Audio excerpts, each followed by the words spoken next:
Jadi, cerita ini dimulai dari ide buat naik gunung, yang awalnya sih biasa aja. Aku Putri sama 3 temenku, Reza, Wulan dan Lintang, ngerencanain buat mendaki Gunung Salak. Gunung ini nggak cuma dikenal karena pemandangannya yang keren, tapi juga karena cerita horor yang bikin bulu kuduk berdiri. Dengan tinggi sekitar 2.211 meter di atas laut, Gunung Salak punya medan yang cukup menantang. Hutan lebat, kabut tebal, dan cuaca yang gampang banget berubah. Dari dulu, Gunung Salak dikenal angker.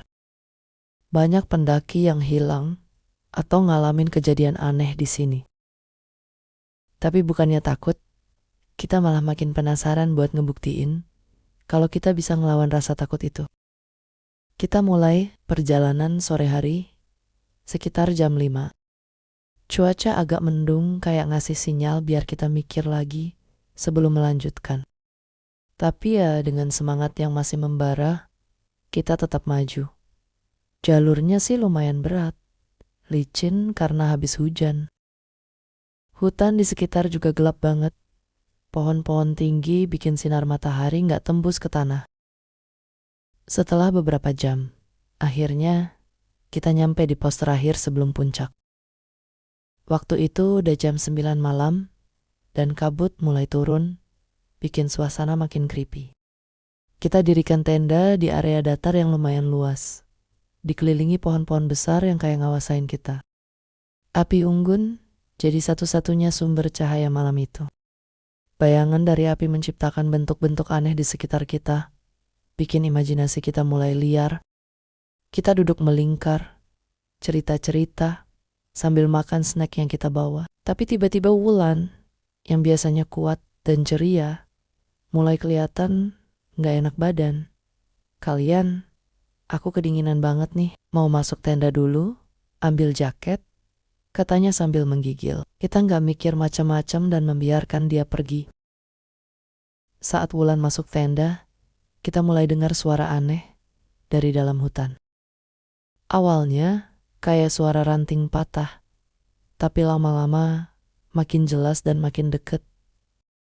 Ada yang dengar suara itu enggak? Tanya Reza. Suaranya mulai goyah.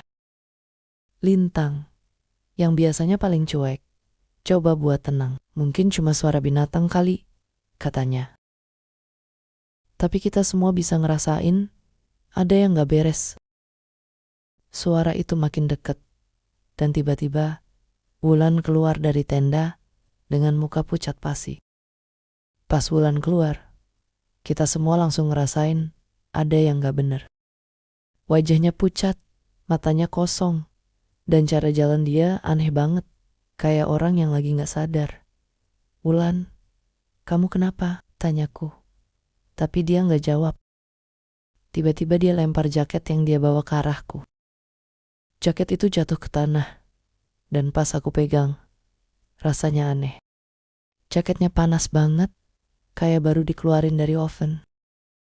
Sebelum aku sempat ngomong, tubuh Wulan mulai bergetar hebat, dan dia jatuh ke tanah. Kita semua panik, nggak tahu harus ngapain. Tubuh Wulan bergerak-gerak kayak boneka yang ditarik-tarik. Matanya terbuka lebar, tapi nggak ada fokus. Kita coba tahan tubuhnya yang liar, tapi tenaganya gede banget, nggak kayak Wulan yang kita kenal. Tiba-tiba tubuh Wulan melompat ke udara. Tinggi banget, dia melompat kayak pocong, bener-bener mirip pocong. Dia melompat, sambil tangannya bersedekap di perut. Suasana di sekitar juga makin serem. Angin bertiup kencang, dan bawa suara-suara aneh, kayak bisikan dari dunia lain. Api unggun yang tadinya nyala terang, tiba-tiba padam, ninggalin kita dalam gelap gulita. Rasa takut mulai nguasain kita, dan kita gak tahu harus ngapain. Di tengah panik, kita dengar suara kakek-kakek dari dalam hutan. Suaranya rendah dan serak. Anak muda, kalian sudah mengganggu tempat ini. Pergilah sebelum terlambat. Suara itu bikin kita semua terdiam, dan seketika Tubuh Wulan jatuh ke tanah, pingsan.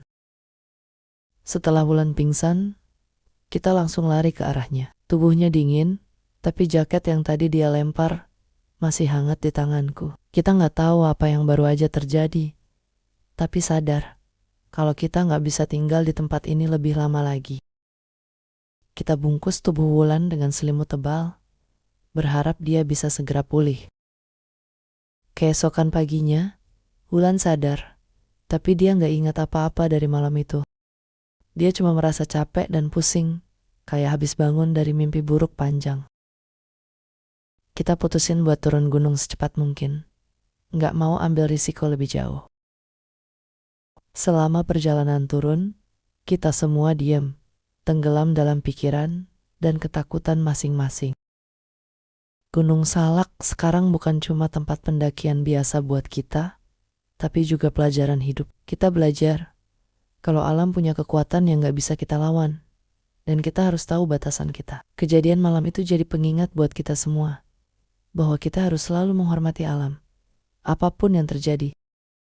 Meskipun akhirnya kita turun dengan selamat, pengalaman itu ninggalin bekas yang dalam di hati kita. Setiap kali kita dengar nama Gunung Salak, yang teringat bukanlah pemandangannya, tapi kengerian malam itu. Sebuah malam yang seharusnya jadi petualangan menyenangkan, berubah jadi mimpi buruk yang gak akan pernah kita lupakan.